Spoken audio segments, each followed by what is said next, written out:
Julian, so what are the key trends and challenges you foresee for the African mining sector in 2025? So 25, I think, is going to be an interesting year. In the beginning of 2024, we talked about that being the year of the election. And we've seen a lot of action in that field, whether it's from the US and Trump ascending through to more local politics and having the regime change in Botswana, the first time that party's lost in sort of 60 years. And that was a peaceful transition. Mozambique, a lot more eventful and still ongoing protests around the elections that happened there. But lots of sweeping change across the continent. And I think we're going to see that then play out into reality on the ground. Some of the constraints that the countries face is that even though a lot of the political situation has changed, the financial situation is not. And you've got a lot of fiscal constraint on the governments in a lot of the countries in the region. And that tends to then play out into pressure on the private sector subsequently. So I think that is going to be quite a challenging operating environment in a lot of the countries. You're going to see continued electricity shortages in Zambia, for example, and a lot of pressure on the private sector to kind of contribute and expand their scope to beyond mining, which I think is a global phenomenon that is going to be acutely felt in Africa.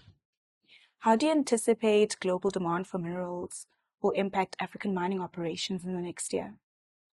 So I mentioned that 2024, you saw Trump ascending. I think that 2025 is going to be the year of trade and globalization. So the one piece of consensus around what Trump's going to do is definitely tariffs. And I think that is going to impact global trade flows in a big way. And so generally, we think that for the kind of consumable metals, right? So less the precious metals, which will have safe haven demand, I think, but your base metal complex, iron ore, etc., those things are going to see pressure on the demand side because of this restriction or friction in trade, because of the US being quite aggressive on the trade front. At the same time, I think that we're going to see globalization going broader instead of deeper. So we've been on this trend where the US and China have become increasingly interlinked trade partners, and that's broken over the past few years. Instead, what we're seeing now is that they're all looking for new trade partners and new corridors.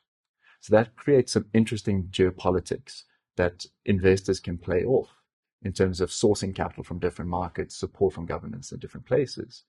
But you've got to be aware that you're going to have the main trading partners slowing down and needing to look for alternative avenues. And particularly in China, there's a kind of soft landing happening in China to an extent, and people have become more bullish about the macro environment there. But we've got to pay attention not just to the fact that there is stimulus, but what stimulus form that is. And China is really shifting towards a consumer economy, away from this massive producer, this industrialization trend. And so their pattern of consumption might change. And we really need a kind of a third nation to come up in terms of stimulating demand. And we think India is one to watch in that space.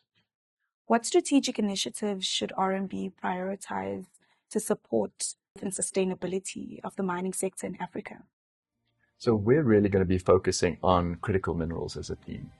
And it's been one for a number of years now, but that complex with copper, zinc, nickel is one that's had good price support.